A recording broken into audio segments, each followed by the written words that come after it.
আসসালামু আলাইকুম, আশা করি ভালো আছেন। আল্লাহর অশেষ রহমতে আমিও ভালো আছি। তো আজকে যে টপিকটা দেখছেন এটা হচ্ছে একটা হার্ড ডিস্ক। যারা কম্পিউটার ব্যবহার করেন তারা অবশ্যই জানেন যে কম্পিউটারের ভিতরে ডাটাগুলো সংরক্ষণ করার জন্য যে ডিভাইসটি ব্যবহার করা হয় সেটা হচ্ছে এই হার্ড ডিস্ক। এটা সর্বনিম্ন কেউ 500 জিবি লাগায়, যাদের ডাটা অনেক বেশি, যেমন বিভিন্ন প্রিন্টিং প্রেস সেগুলোর মধ্যে 1000 আরো বেশি। আসলে এই জিনিসটা কিভাবে কাজ করে বা এটার ভিতরে কি থাকে, আমরা তো এরকম একটা শুধু ডিভাইস লাগাই। এখন এটার ভিতরে কি থাকে সেটা দেখার জন্য এই আমার কাছে যে ডিভাইসটা আছে এটা কিন্তু নষ্ট হয়ে গেছে। তো এটা আমি একটু খুলবো, খুলে দেখবো ভিতরে কি আছে।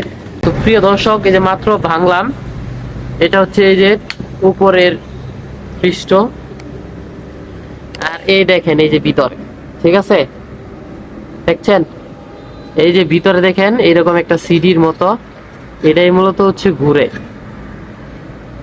এই যে এইখানে দেখেন ইয়া, এখানে দেখছেন, আর এইখানে আছে এটার মাদারবোর্ড।